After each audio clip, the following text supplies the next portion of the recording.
भारतीय कारोबारी group Tata group का मार्केट हजम पाकिस्तान की मजमूई मईशत से ज़्यादा हो गया। भारतीय मीडिया की रिपोर्ट में कहा गया है कि टाटा ग्रुप की कंपनीज की मुश्तरका मार्केट वैल्यू पाकिस्तान की मजमूई मुल्की पैदावार GDP से बढ़ गई है। देखें, फेसबुक से लेके गूगल से लेके जितनी भी बड़ी बड़ी कंपनीज हैं अराउंड द वर्ल्ड, उन सब ने अपने अपने ऑफिसेज इंडिया में खोले हैं and they are the billionaire. ठीक है, ये बिलियनियर्स कंपनी है, उन्होंने अपना पूरा सारा वहाँ पे उनकी अब GDP सिर्फ उनकी अपनी की देख लें कि उनकी अपनी ग्रोथ कितनी है। हमारे पास क्या है? हिंदुस्तान की एक कंपनी टाटा, जी हाँ, सभी जानते हैं टाटा कंपनी को, और सबका ये भी कहना है, हमारे यहाँ कोई थोड़ा सा भी नवाबी दिखाने लगता है ना, जब थोड़े ज्यादा कुछ शॉपिंग कर ली या कुछ ज्यादा कोई बड़ी चीज लेने को कह दिया, तो लोग कहते हैं कि भाई तुम टाटा या बाटा की औलाद नहीं हो। ये मैं आप टाटा के जो मालिक है ना, उनकी मैं एक पुरानी बात बताता हूँ। उनके दिल में यही है कि हमने तरक्की करनी है, इसीलिए तो उनके झंडे के ऊपर पहिए का निशान। इंडिया अपना इतना सॉफ्टवेयर लोगों को बाहर एक्सपोर्ट कर रहा है और हमारे पास क्या है, इवन हमारे जो ग्रेजुएट्स हो रहे हैं उनको कुछ पता ही नहीं है किसी चीज़ का। सही बात है। तो बेसिकली इसका इशू ये है कि हुकूमत पहले तो पॉलिटिकल इंस्टेबिलिटी आनी चाहिए, उस वक्त जुडिशरी में रिफॉर्म्स की ज़रूरत है, अदारों में रिफॉर्म्स की ज़रूरत है, उनको बताना चाहिए कि इस चीज़ को कैसे हैंडल किया जाए।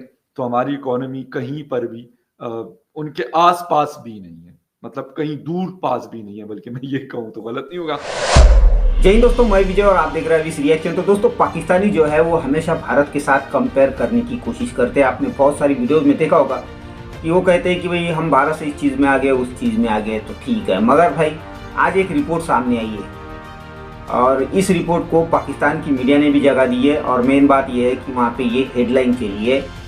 ये रिपोर्ट थी दोस्तों कि जो टाटा ग्रुप है उसकी जो वैल्यू है वो पाकिस्तान के पूरे इकोनॉमी से भी कई ज़्यादा आगे जा चुकी है। यानी पाकिस्तान की जो पूरी इकोनॉमी है वो 341 बिलियन डॉलर की है, तो टाटा ग्रुप की 365 के भी ऊपर जा चुकी है। और ये रिपोर्ट देखने के बाद पाकिस्तानियों को बहुत बड़ा झटका लग चुका है और इनको इनकी जगह दिख चुकी है, और आज इनको पता चला कि भारत कहाँ पहुँच चुका है। अगर भारत की एक कंपनी पाकिस्तान की इकोनॉमी से कई आगे जा चुकी है, तो सोचिए ज़रा सा, भारत की 8-10 कंपनियां अगर एक हो जाए तो ऐसे 10 पाकिस्तान खरीद सकती है। तो खैर दोस्तों, इस रिपोर्ट के आने के बाद में पाकिस्तान की सोशल मीडिया पे क्या चल रहा है, यही आज की वीडियो में हम देखेंगे। तो चलिए करते हैं फटाफट वीडियो को शुरू। मगर वीडियो शुरू करने से पहले जो भी हमारे चैनल पर पहली बार आए हैं उनसे रिक्वेस्ट करूँगा, प्लीज़ हमारे चैनल को सब्सक्राइब कीजिए, वीडियो को लाइक और शेयर जरूर कीजिएगा। तो चलिए करते हैं वीडियो। टाटा कंपनी जो भारत की है, जी हाँ, उनके पास आप कह लीजिए कि जो उनकी अचीवमेंट है या जो उनकी जो वैल्यू है वो पाकिस्तान की GDP से भी कहीं ज्यादा है। यानी कि कमाल हो गया, यानी कि हद ही हो गई, यानी कि ये क्या बात हुई भाई। लेकिन बहरहाल ऐसा हुआ है, और यकीनन पाकिस्तान में जो लोग इकोनॉमी पे काम करते हैं, वैसे तो कोई नहीं करता, लेकिन फिर भी सुना है कि कुछ लोग करते हैं, वो यकीनन इस बात की खोज में लगे होंगे कि आखिर टाटा कंपनी के पास वो कौन सा जादू का चिराग या जादू की छड़ी आ गई जिससे उन्होंने इतना कुछ किया। उसके लिए यकीनन बहुत मेहनत की होगी, बहुत प्लानिंग की होगी, बहुत अच्छे तरीके से इकोनॉमी को लेके चले होंगे, तभी अचीवमेंट आई है। लेकिन बहरहाल पाकिस्तान में ये खबर जो है वो पूरे में हर तरफ बात की जा रही है, फैल चुकी है, और लोग बार बार एक दूसरे को ना सिर्फ बता रहे हैं बल्कि मीडिया तक में ये बात डिस्कस की जा रही है कि भारत की टाटा कंपनी की वैल्यू जो है वो पाकिस्तान की पूरी कंट्री की GDP से भी ज्यादा है। देखें, इस टाटा की आपने मिसाल दी है, इस जस्ट टाटा ने, ये आज की खबर है, बट आप उससे पहले देखें कि सोशल मीडिया के जितने बड़े बड़े प्लेटफॉर्म्स हैं, आप देखें फेसबुक से लेके गूगल से लेके जितनी भी बड़ी बड़ी कंपनीज हैं अराउंड द वर्ल्ड, उन सब ने अपने अपने ऑफिसेज इंडिया में खोले हैं and they are the billionaire. ठीक है, ये बिलियनियर्स कंपनी है, उन्होंने अपना पूरा सारा वहाँ पे उनकी अब GDP सिर्फ उनकी अपनी की देख लें कि उनकी अपनी ग्रोथ कितनी है। हमारे पास क्या है? वी डोंट इवन हैव कि हम पेपल के ऊपर अभी तक हमारे जो IT मिनिस्टर साहब हैं, उमर सैफ आई थिंक, तो वो अभी तक पेपल के मामले पे जो है वो बड़े कन्फ्यूज़न के शिकार हैं। उन्होंने अभी तक उस पर कोई क्लियरिटी नहीं दी कि अब क्या होने वाला है, कब उस पर हम पेपल को कब तक यहाँ पे ला रहे हैं। सर, अमेज़न बैन हो गया, अच्छा भलाया हुआ। जी बिल्कुल। देखें, अमेज़ोन तो it's so far, it's a far related thing है कि अमेज़ोन से पहले हमारे पास हम अपनी जो, आप ट्विटर को देख लें, आज हमारा पॉलिटिकल इतना क्राइसिस है कि ट्विटर भी ब्लॉक है इस टाइम तक। वो डेवलप जो उनकी जो है ना, उन्होंने एक ठानी हुई है कि हमने तरक्की करनी है। उनके हर जो भी उनका शहरी है ना, सबसे शहरी, उनके दिल में यही है कि हमने तरक्की करनी है, इसीलिए तो उनके झंडे के ऊपर पहिए का निशान है। पहिए का मतलब है कि ये माशी तरक्की चलनी चाहिए। सर हमारे भी तो चांद सितारा है। चांद सितारे से तो ये है कि ये पाकिस्तान जब तक, उसका मतलब ये जब तक चांद सितारा है पाकिस्तान आबाद रहेगा। आबाद उसी सूरत में रहता है जब आप माशी तरक्की करते हैं, जब हम मुल्क के साथ मुखलिस होते हैं। जब आप मुल्क के साथ मुखलिस होते हैं और माशी तरक्की की लगे होते हैं। अब ये मैं अब टाटा के जो मालिक है ना, उनकी मैं एक पुरानी बात बताता हूँ। दिलीप कुमार जहाज़ में बैठे हुए थे तो सारे वो पैसेंजर दिलीप कुमार की तरफ मुतवज्जा हो रहे थे और ये टाटा कंपनी के जो मालिक थे वो आराम से अखबार पढ़ रहे थे। तो दिलीप कुमार ने उनसे जाके पूछा कि सारे पैसेंजर मुझे मिलने आए हैं तो आपने मुझे क्यों नहीं, मेरे साथ क्यों नहीं मिलना पसंद किया? कहते मैं तो आपको जानता ही नहीं। कहता आप मुझे नहीं जानते?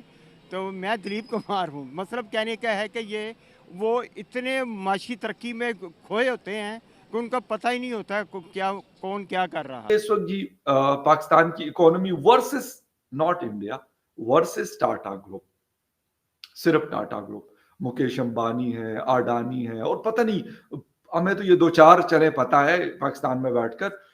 मैं तो कहता हूं कि काफी और भी होंगे जो, ठीक है टाटा जितने नहीं, लेकिन अगर लेट सपोज टाटा के 3 हिस्से कर लें तो उसका 1 हिस्से के बराबर इस तरह की भी बेशुमार कंपनीज वहां पे ऑपरेट करती हैं जो इंडियन ओरिजिन की अपनी कंपनीज हैं, टोटली लोकल लोगों की ओनरशिप है उसकी। वो पता नहीं कितनी होंगी, मैंने कहा ना कि हमें एग्जैक्ट वो चीज तो नहीं पता, लेकिन सिर्फ ये एक रिपोर्ट आई है और ये पाकिस्तान के लीडिंग न्यूज़पेपर ने अपने फ्रंट पेज पे इसको पब्लिश किया। ये बात बहुत अच्छी है, मुझे अच्छी लगी ये बात कि यार हो सकता है इससे हम सोचने पे मजबूर हो जाए कि कम से कम इंडिया से हमारा कोई मुकाबला नहीं है। ये मैं बात पहले भी बता चुका हूं, आज फिर कह रहा हूं, हमारा कोई मुकाबला इंडिया से नहीं है। सर हम टाटा ग्रुप की बात कर रहे हैं, वो सॉर्ट से लेके सॉफ्टवेयर तक बनाते हैं। अगर उनकी TCS कंपनी की बात करें तो 178 बिलियन डॉलर का सिर्फ उनकी ये वाली जो TCS जो है वो पैसा कमा रही है। और इंडियंस की मुझे एक बात बहुत अच्छी लगती है, बिलियनर है लेकिन सारा का सारा पैसा उनका इंडिया के अंदर पड़ा है। बेसिकली दे हैव सेफ्टी, उनके पास सेफ्टी है, लोग वहाँ इन्वेस्ट कर दें, उनको बता इंडिया में सेफ्टी है लोगों के पास, मींस फिनेंशियली सेफ्टी है। उनके पास पैसा उनका सिक्योर है। अच्छा। मैं ये जहाँ सेफ्टी की बात कर रहा हूँ उसका मीनिंग ये है कि उनके जो पैसा लगा रहे हैं उनको इतना इस पे यकीन है कि उनको इसका पे बैक मिलेगा।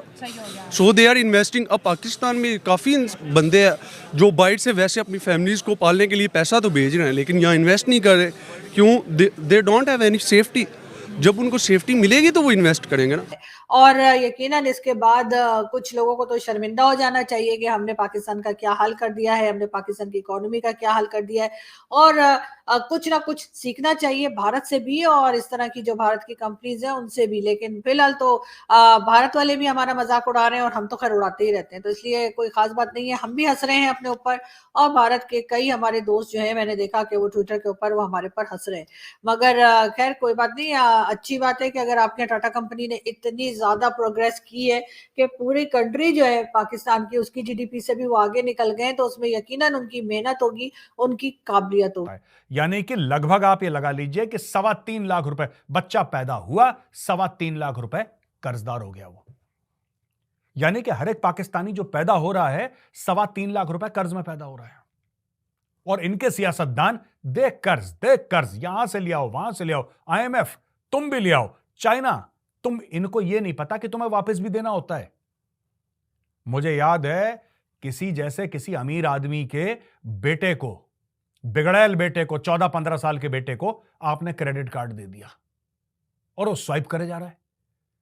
उस बच्चे को यह अकल नहीं है कि बेटा तेरे बाप को वापस करने पड़ेंगे पैसे। ठीक है, बाप अमीर है, 1 महीना झेलेगा, 2 महीना झेलेगा, 3 महीना झेलेगा, कभी तो बाप पूछेगा कि भाई तू कर क्या रहा है, पढ़ाई वढ़ाई नहीं करता, नालायक आदमी, नंबर तेरे 0 आ रहे हैं।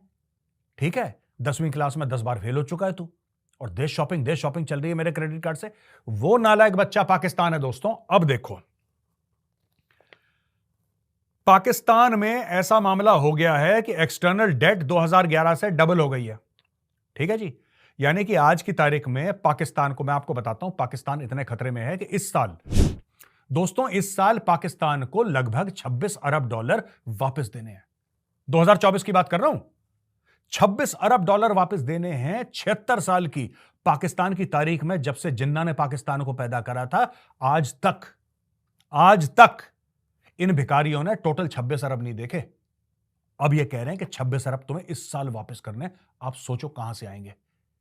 इनका टोटल फॉरेन एक्सचेंज तकरीबन $8 अरब है, तकरीबन 8 अरब। उसमें से 7 अरब मांगे तांगे के हैं।